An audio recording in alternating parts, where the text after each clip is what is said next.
Well, here we have our two procedures. We've got, first of all, our edge follow procedure where our robot will go along the winding trail through the wilderness.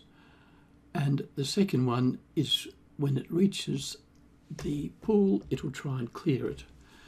Now, but how do we combine those into this program here?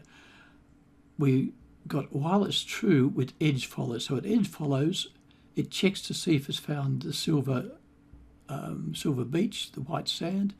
Hasn't found it, so it edge follows it until such time as it gets a very high reading, which is the silver. It then comes into here and then continues to clear the pool.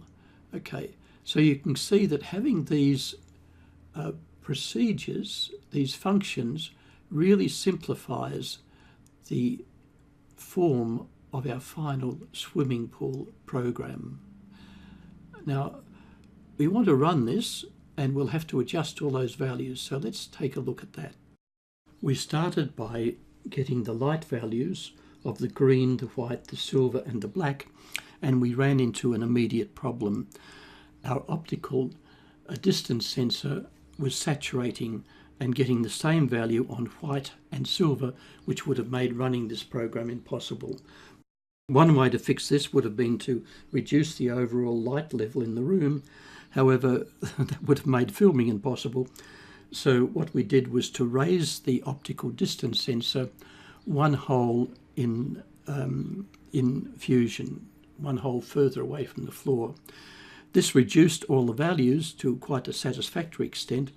We ended up with white as 767, green as 284, silver still saturating at 1023, and black as 159.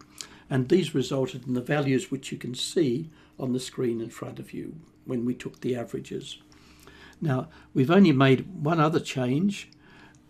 After Fusion saw the silver, we wanted it to go into the middle of the pool and then start trying to clear it.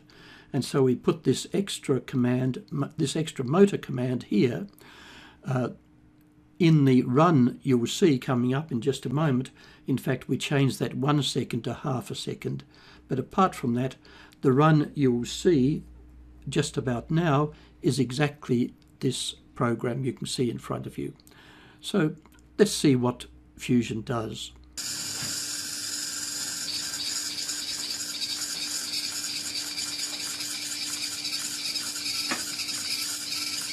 Fusion is following the line quite nicely using the edge follow function. It then sees the silver go straight forward for half a second and then continues into the clear function.